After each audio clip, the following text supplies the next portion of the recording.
तुमने कभी सोचा है कि वन पीस एक इतनी ज़्यादा रिलेवेंट एनिमे क्यों है या फिर इतनी ज़्यादा कंसिस्टेंट एनिमे क्यों है?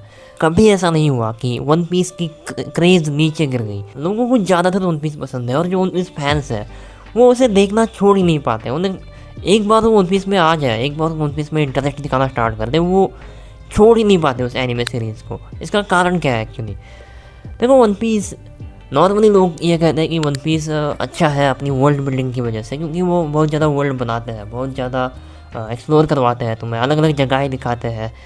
मैंने यूट्यूब करने की भी कोशिश की कि वन पीस इतना ज़्यादा इंटरेस्टिंग क्यों है, या फिर इतना ज़्यादा ऐसा क्यों है कि तुम उसे छोड़ ही नहीं सकते, या फिर हर साल वो चलता रहता है, हर साल वो कंटिन्यूइंग बेस्ट कंटिन्यूइंग सीरीज़ का अवार्ड लेता रहता है।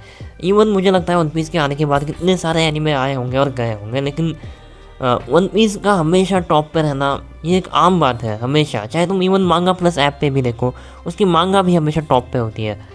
इवन टॉप 3 में तो होती ही होती है। मैंने सिर्फ 400 या 450 चैप्टर्स पढ़े वन पीस के, लेकिन वो अपने आप में इतने ज़्यादा इंटरेस्टिंग थे कि वही ख़त्म करने के लिए मुझे ज़्यादा देर नहीं लगी। मैं रोज़ 20-30 चैप्टर्स ऐसे ही पढ़ लेता था, और इवन उस समय मेरी एग्ज़ाम्स सब चल रही थी। उसके बाद मैंने स्टॉप किया था ये सोच कर कि एग्ज़ाम्स ख़त्म होने के बाद देखेंगे, और मैंने देखा ही नहीं 2-3 सालों तक। तो मैं सोच रहा हूँ कि वापस स्टार्ट करूँ पढ़ना, लेकिन जितनी मैंने पढ़ी थी 440 चैप्टर्स में, मैंने एक चीज़ नोटिस की थी।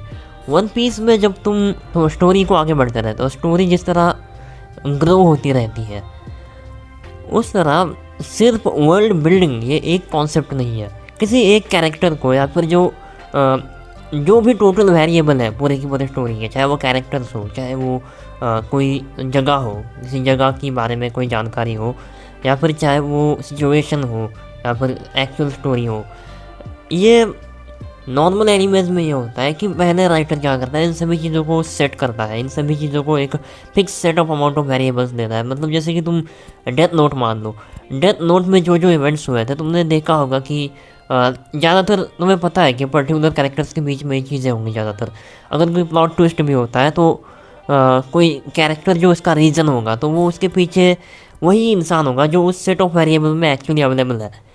वन पीस में ऐसा नहीं है। वन पीस में जब तुम्हें कोई प्लॉट ट्विस्ट देखने को मिलता है या फिर कोई रीज़न देखने को मिलता है, तुम्हें कोई भी variable out of that set देखने को मिलता है। तुम्हें ऐसे देखने को मिलता है कि यार इस सिचुएशन का कारण कुछ और ही था, और उस वेरिएबल को तुम देखते देखते उस वेरिएबल की अपनी अलग सेट ऑफ वेरिएबल्स की चीज़ें लाइट अप हो जाती हैं। जैसे तुम कोई गेम एक्सप्लोर कर रहे हो, मान लो अगर तुमने एज ऑफ एम्पायर्स गेम खेली होंगी, जहाँ पे एक मोड होता था कि तुम कंप्लीट मैप नहीं देख सकते गेम का, जब तक तुम्हारा कैरेक्टर एक जगह पे होगा सिर्फ उतना ही लाइट होंगी।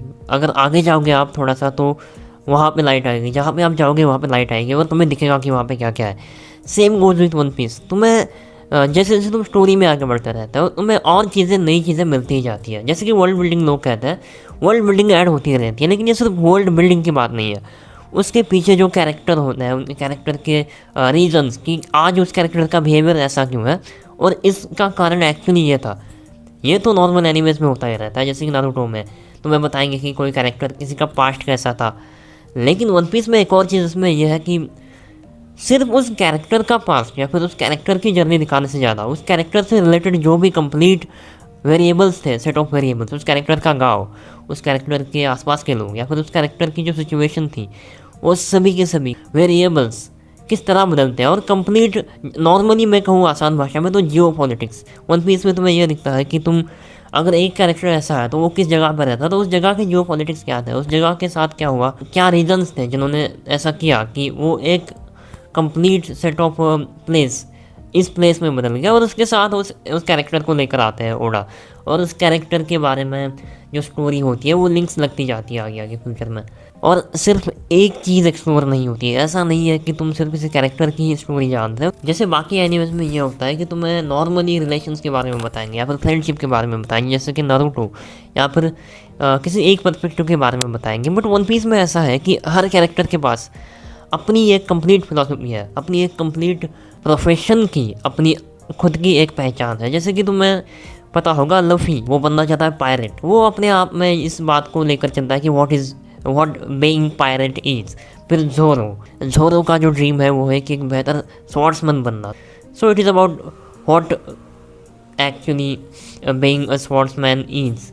मतलब स्वॉर्ड्समैनशिप क्या होती है उसके बारे में तुम फिलोसॉफिकल एस्पेक्ट देखते रहते हो। जोरो के लिए ये अलग है, लूफी के लिए अलग है, सांजी के लिए उसकी अलग बात है, नामी के लिए अलग है। हर हर कैरेक्टर के लिए उसकी अलग प्रोफेशन को एक्चुअली ग्लोरीफाई किया जाता है। जैसे नारुतो में ये एक चीज़ हुई थी कि सास्के पूछता है what being shinobi is like, और what the term shinobi means, shinobi क्या होता है। ये जो बात हुई थी नारुतो में एकदम अंत में, एकदम शिपुडेन जब अपनी पीक पे आ रहा था, ये जैसे ये एक चीज़ हो गई नारुतो में। ये जो एक चीज़ हुई है वो वन पीस में ये हर आर्क में होती ही रहती है और हर कैरेक्टर के साथ होती रहती है, और इस वजह से तुम्हें जानने के लिए बहुत सारी चीज़ें मिल जाती है और ऑटोमेटिकली तुम्हारी क्यूरियोसिटी जनरेट हो जाती है कि यार ये कुछ, ये ऐसा बता रहा है जैसे जो चीज़ें एक कंप्लीट एनिमे में होती है वो एक एक कैरेक्टर लेकर आ रहा है लगभग। तो बेसिकली ओडा के पास करने के लिए बहुत सारी चीज़ें हैं, या फिर जो वर्ल्ड बिल्डिंग का कॉन्सेप्ट है वो सिर्फ वर्ल्ड बिल्डिंग से ज़्यादा कंप्लीट कैरेक्टर बिल्डिंग, उस कैरेक्टर की कंप्लीट ड्रीम्स,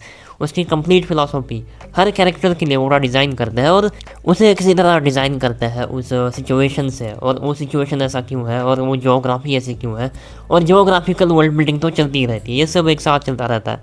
और ये चीज़ें मतलब basically vast set of variables के साथ जो ओडा खेलते हैं, और ये सभी चीज़ें ऐसी होती है वो कम्प्लीटली अनएक्सपेक्टेड होती है। जैसे कि कभी कभी मीम्स भी आते थे कि ओडा जैसा अनएक्सपेक्टेड इंसान कोई नहीं है, बाकी के सभी मांगास या फिर एनिमेज को प्रेडिक्ट किया जा सकता है लेकिन वन पीस को प्रेडिक्ट भी नहीं किया जा सकता ठीक से।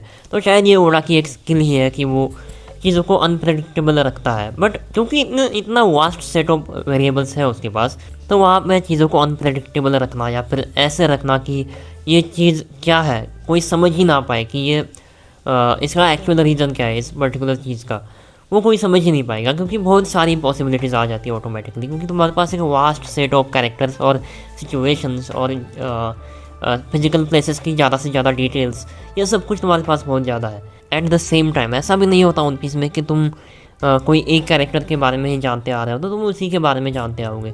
नॉर्मली उसके साथ तुम ये भी देखो कि जिस एरिया से वो कैरेक्टर बिलोंग करता था वहाँ के कंप्लीट इंसानी जीवन के साथ क्या हुआ, मतलब वहाँ एक गांव की बात की जा रही हो तो वहाँ के गांव के लोगों पे क्या असर पड़ा किसी एक इवेंट का, उस चीज़ को एक्चुअली डिस्क्राइब किया जाएगा, एक्चुअली उसे एक्सप्लेन किया जाएगा। मतलब वो चीज़ ज़्यादा से ज़्यादा रियलिस्टिक लगेगी या फिर ऐसा लगेगा कि हाँ ये हो सकता है, ये ऐसा है कि सुनने में थोड़ा सा लॉजिकल है, तो वैसा फील होता है। जैसे नारुतो में पेन आर्क में जो हुआ था कि किस तरह पेन ने राज करना स्टार्ट किया था रेन विलेज पे, उससे पहले कोई और था, हांजो था।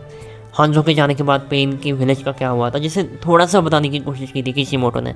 वो चीज़ ओडा वन पीस के हर आर्क में करते हैं लगभग, और वो भी इस तरह से कि तुम्हारी क्यूरियोसिटी भी मेंटेन बनी रहे और उस कैरेक्टर से तुम्हारा ध्यान भी ना हटे। मुझे नहीं लगता मैं इससे ज़्यादा और कुछ समझ सकता हूँ इस बारे में, लेकिन तुम क्या सोचते हो इस बारे में कमेंट ज़रूर करना। Okay, that's it for the video.